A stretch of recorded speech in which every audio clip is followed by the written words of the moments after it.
Hello everyone, my name is Chris Tack and I'm the pianist with the Unitarian Universalist Church of Tucson. Welcome to our service. I wanted to say a quick thank you to all the wonderful people who've written me cards and letters in the last week or two. It really is cheering and heartwarming to hear from you, and thank you all so very, very much, and thank you for your very kind words. Stick around after the postlude and I'll tell you a little bit about the two pieces I'm playing today.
Welcome to this Baja 4 collaborative worship service.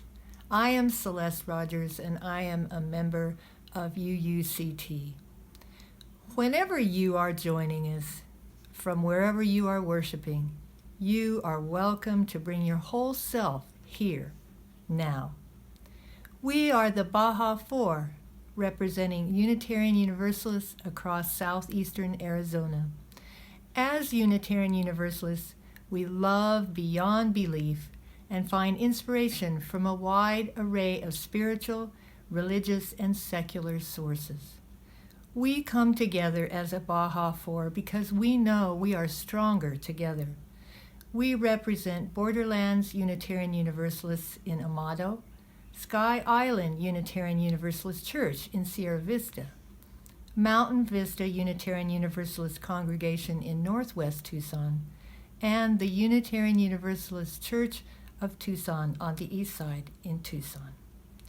We take inspiration from the landscape around us. We find in our desert stories of resilience and change, beauty and interconnection, death and life. We acknowledge that this land was stolen from the Chiricahua Apache, Pasquayaqui, Otham, and Opata people, who are the indigenous ancestors of this land and our neighbors today. Please take a breath with me to express your gratitude for all the indigenous people who have stewarded this land for thousands of years and continue to do so today. Breathe in, breathe out. And now I will lead us in our chalice lighting words. If you have a chalice or candle nearby, please light that with me as I say these words from Sarah Eileen LaWall. Out of the flames. Out of the flames of fear, we rise with courage of our deepest convictions to stand for justice, inclusion, and peace. Out of the flames of scrutiny, we rise to proclaim our faith with hope to heal a fractured and hurting world. Out of the flames of doubt, we rise to embrace the mystery, wonder, and awe of all there is and all that is yet to be. Out of the flames of hate, we rise with the force of love, love that celebrates our shared humanity.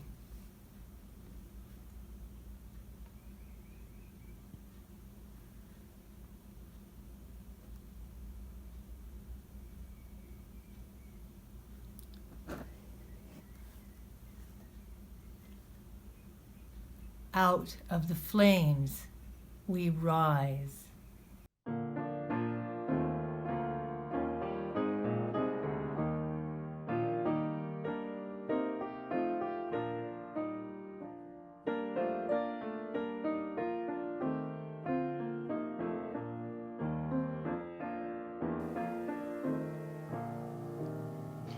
Let freedom span both east and west, and love both south and north, in universal fellowship throughout the whole wide earth.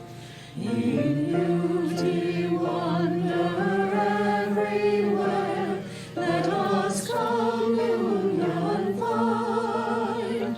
Compassion be the golden cord, close binding humankind. Beyond all merry years of race, of color, caste, or creed, let us make friendship, human worth, our common faith and deed.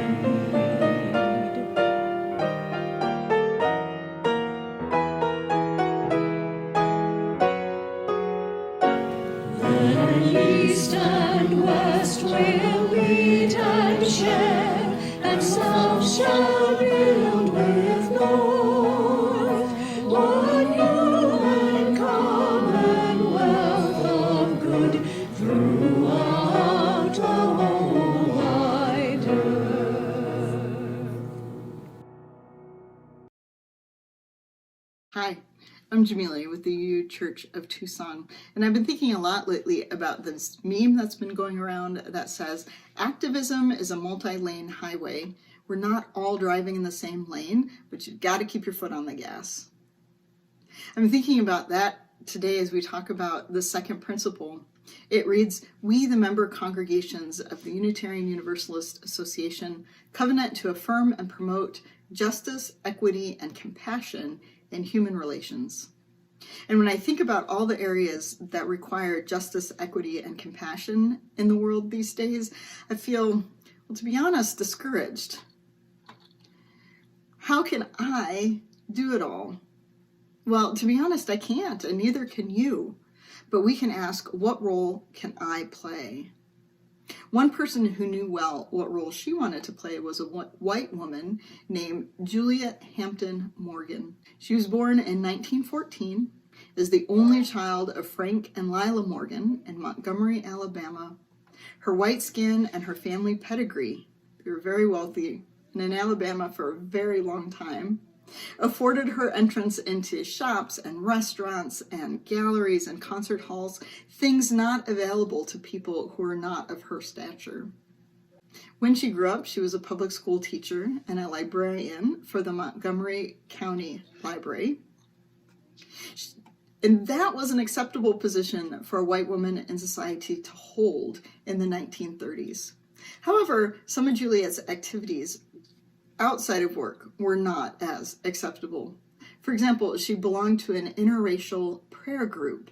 The group met only in black churches because the white churches wouldn't allow them to meet. Many of Juliet's friends and family members did not understand her desire to belong to this group.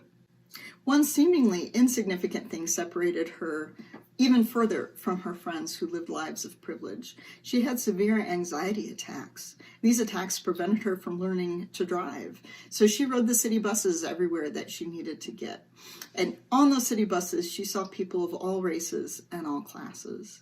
She writes about one time when she saw a white bus driver, quote, use the tone and manner of mule drivers in their treatment of Negro passengers. And while we don't use the word Negro anymore, we clearly understand how awfully that bus driver treated the passengers of color. She watched the bus drivers threaten and humiliate black men and women who paid the same fare that she paid without harassment. One morning, Juliet tells the story of how she rode the bus and she watched a black woman pay her fare and then leave the front door of the bus to go to the back door of the bus, as she was expected to do, in order to ride in the back of the bus. As soon as the woman stepped off, the white bus driver pulled away, leaving the woman behind, even though she'd already paid her fare. Juliet got angry, and instead of just sitting there, she jumped up and she pulled the emergency cord and stopped the bus. She demanded that that bus driver go back and pick up that woman. No one on the bus could believe what they had seen. That was not something that people did. Bus drivers were allowed to get away with the mistreatment of black passengers. In the days that followed, Juliet pulled the cord every time she saw a black passenger be left behind or mistreated, effectively stopping everybody's bus route. And of course, the bus drivers were angry, city workers were angry. News spread quickly, and the drivers began to antagonize Juliet. Throughout the rest of her life, she received hate mail and death threats, and even had a cross burned on her lawn. In 1939, which was 16 years before the 1955 famous Montgomery bus boycott, Juliet began and continued her campaign to denounce the horrible injustices she witnessed on the city buses. Her last letter was published in 1957 in the Tuscaloosa News, where she thanked the newspaper editor for his opposition to a council of local white men that he believed was contributing to continued racial violence. She wrote, "I had begun to wonder if there were any men in the state, any white men, with any sane evaluation of our situation here in the middle of the 20th century, with any goodwill, and most especially with any moral courage to express it." Why is Juliet's story important? Because the stories of women and the stories of anti-racist white people cannot be left out of the teachings of the civil rights movement. The American civil rights movement was and continues to be a movement of the people, and we are the people. And Juliet Hampton Morgan was an ally. She was someone who supported and stood up for the rights and dignities of others, even when it wasn't safe for her to do so. Her story provides a powerful roadmap for us today. So the question is, what's your lane? What justice, equity, and compassion can you bring into this world? Where can you lend your voice as an ally? Where are you a leader? Everything, big and little, help us to create the beloved community that we all dream of. Holy One, our hearts are weary, are tired, and are breaking. Our hearts are stretching as they are pulled and pushed, bruised and battered by all the suffering and brokenness and pain. Our ears are ringing with harsh words, with yelling, with gunfire that echoes in our streets and takes lives of innocents without cause. They're ringing with the affirmation that Black Lives Matter, again and again, until this idea is manifested in our legislation, our communities, and our hearts. We have heard stories of equality and justice, but our eyes burn from the instances of inequality, racism, and injustice that illustrate we are still far from where we hope to be. Our mouths speak words of hope, of courage, and of truth. And at times we find that words do no justice. The brokenness feels too big. Our bodies, our collective bodies, built for lifting one another up and built for holding each other in love, they're being used against one another as weapons. And the ammunition is hatred and fear. Spirit of life and love, in this time of dissonance, in this holy time of urgency to speak for those who cannot speak for themselves, help us to find our voice. Help us to see beyond this brokenness to a time of healing and true community. Help us to remember that the only journey toward healing is one that is paved through humanity, acceptance of responsibility, and counteracting complacency. Ours is not a solitary journey, but one taken together, bolstered by deep listening and deeply rooted in love. May we find the strength needed for the journey here, in this place and in all places where people gather for love, for humanity, and for justice. Voice still and small, deep inside all, I hear you call, singing. In dark and rain, sorrow and pain, still you remain singing.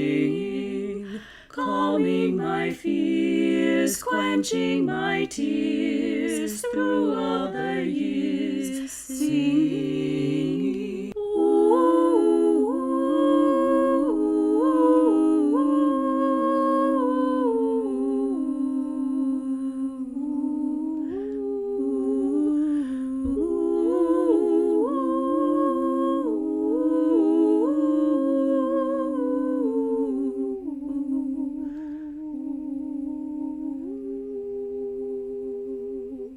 Please join in today's responsive reading, A Network of Mutuality by Martin Luther King Jr.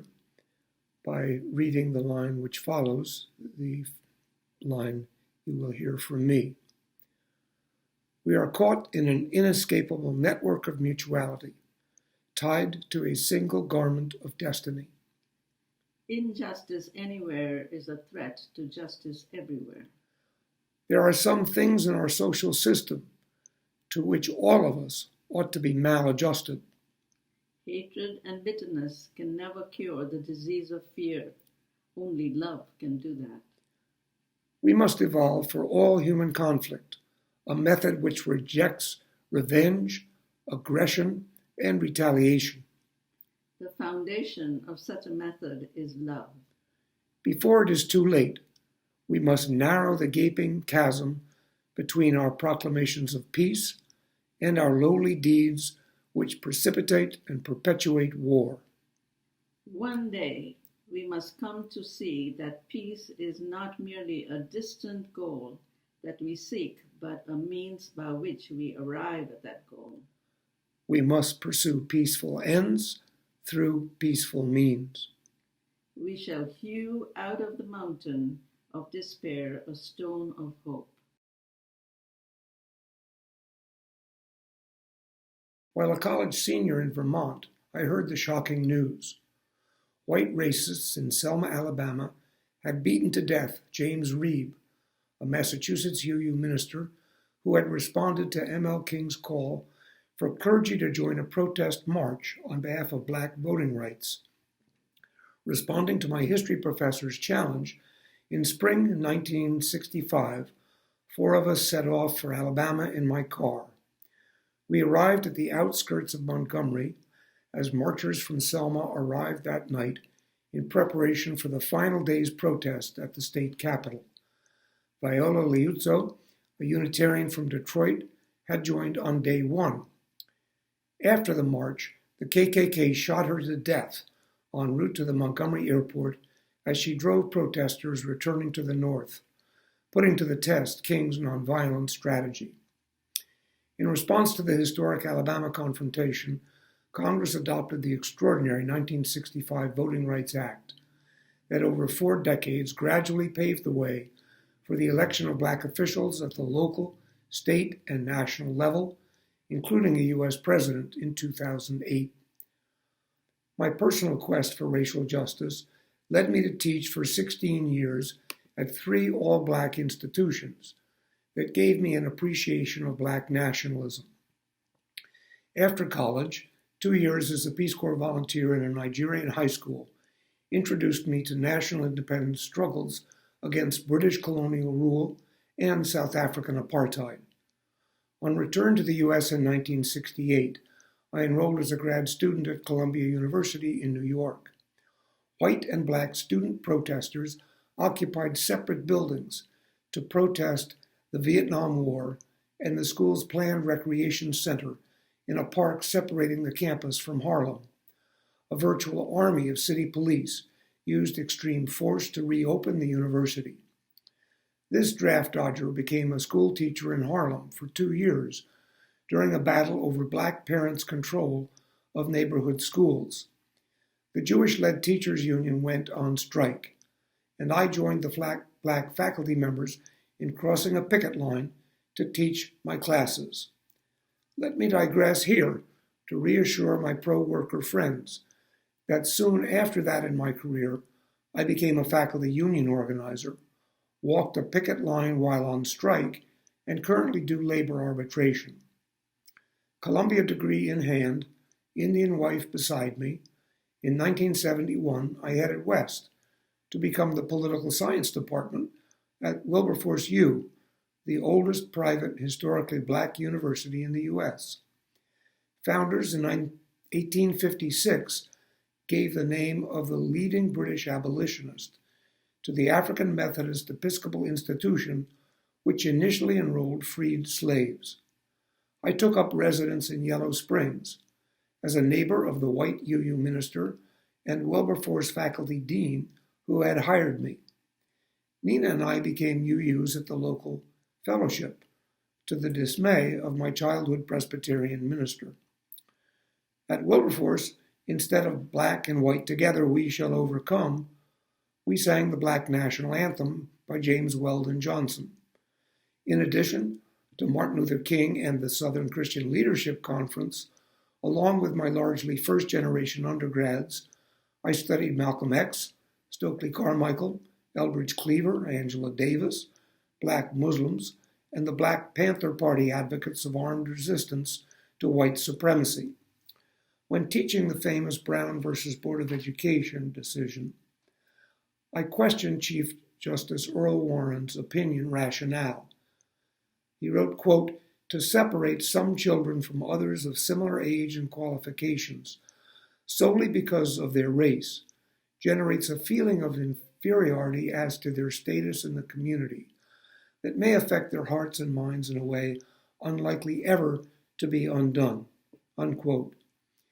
That was inescapably true for legal segregation mandated by white supremacists, relegating black children to inferior public schools. But what of intentional black separatism in historically black universities and the exclusively black charter school in Cincinnati, where I volunteer to support minority students expelled from the city's public schools? Separatism can foster black pride, an appreciation that black is beautiful, and preserve a culture threatened by appropriation and assimilation. After leaving Wilberforce, I spent 27 years at the U of Cincinnati, teaching undergraduate and occasional law school classes on the U.S. legal system and international human rights, while mentoring minority students.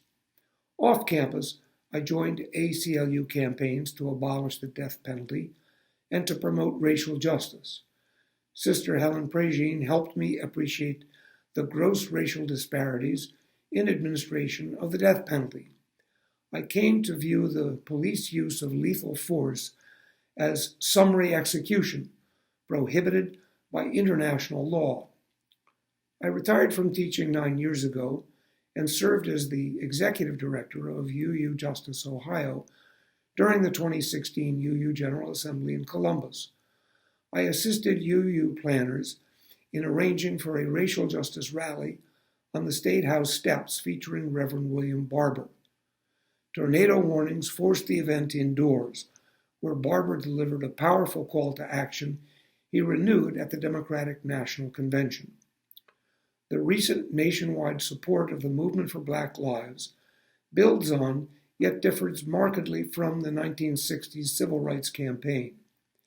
Women and LGBT activists today have taken the lead.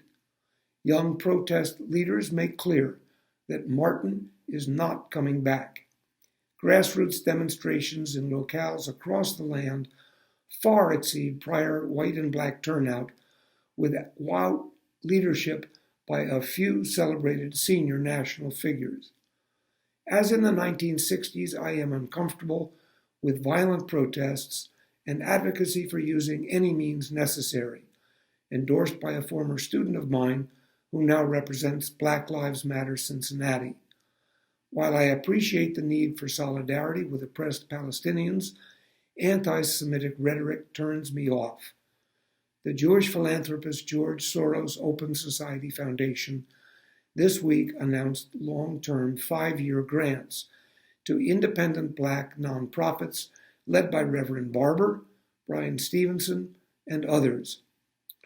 Our embrace of Black lives of UU has improved on UU qualms about black separatism in the 60s. Launched in Cleveland, Ohio, the movement for Black Lives initially excluded both white and brown. The difficult quest for a truly multiracial, multicultural future continues. A 1968 white backlash exploited by a Republican Southern strategy won the White House for Richard Nixon, a cautionary tale for this election year. Over the past half-century, I've accused my fellow UUs of enjoying pious entertainment provided by rousing Sunday sermons, and of feeling virtuous by association with Unitarians Reeb and Liuzzo, who gave their lives in the struggle. I have repeatedly questioned efforts to diversify our congregations that too often appear motivated by a desire to engage with more people of color so whites can feel better about themselves. Despite those past reservations, and the devastating impact of the current pandemic, I genuinely am keeping hope alive that 2020 and beyond will in fact bring more progress. As King reminded us, the arc of the moral universe is long, but it bends toward justice. His inspiring vision initiated my early personal commitment to racial justice, sustained for more than half a century by other role models, Sister Helen, Reverend Barber, Michelle Alexander, Brian Stevenson, as well as by evidence of incremental progress to end the intolerable ongoing injustice to Black Americans caused by systemic racism. Remain willing, as our collective efforts have and can continue to make a difference. Hello and welcome. Sing along with me in this next song. This is a song that some of you that have been going to UCT know from because we have sung it congregationally there in the past. It's Holly Near's song, I Am Willing. If you are unfamiliar with it, it is a repetitive or strophic song. The melody keeps coming back again with different words. At least pick up the words to the chorus, the most important part. So jump in as you can. I am open, I am willing, for to be hopeless would seem so strange. It would dishonor those who go before us. So lift me up to the light of change. There is hurting in my family. There is sorrow in my town. There is panic in the nation. There is wailing the whole world round. And I am open, and I am willing, for to be hopeless would seem so strange. It would dishonor those who go before us. So lift me up to the light of change. May the children see more clearly. May the elders be more wise. May the winds of change caress us, even though burns our eyes. For I am open, I am willing, to be hopeless would seem so strange. It would dishonor those who go before us. So lift me up to the light of change. Give me a mighty oak to hold my confusion. Give me a desert to hold my fears. Give me a sunset to hold my wonder. Give me an ocean to hold my tears. I am open, I am willing to be hopeless. I'm not hopeless. It seems so strange. It would dishonor those who go before us. So lift me up, to the light of change. So lift me up, to the light of change. So lift me up, to the light of change.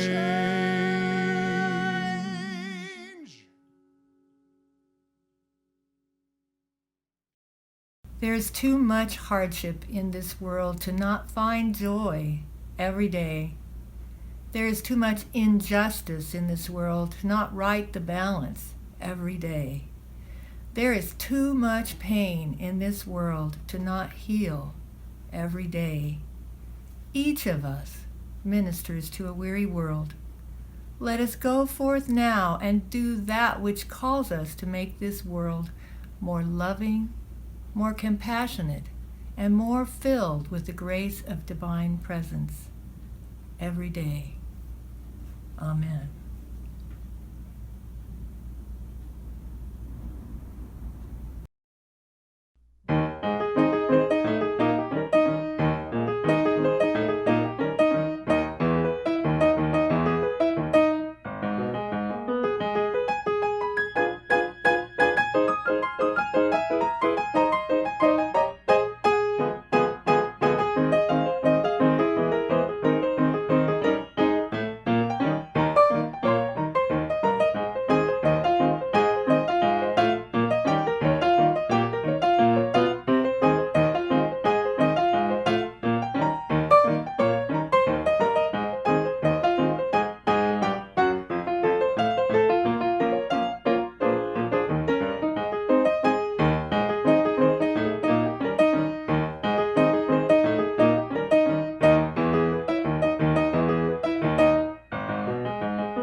Of course, the Maple Leaf Rag of Scott Joplin from about 1897.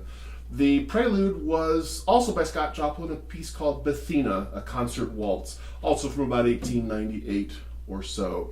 Some of the ragtime music, precursor to jazz, and beautiful music for a summer Sunday. Thank you so much.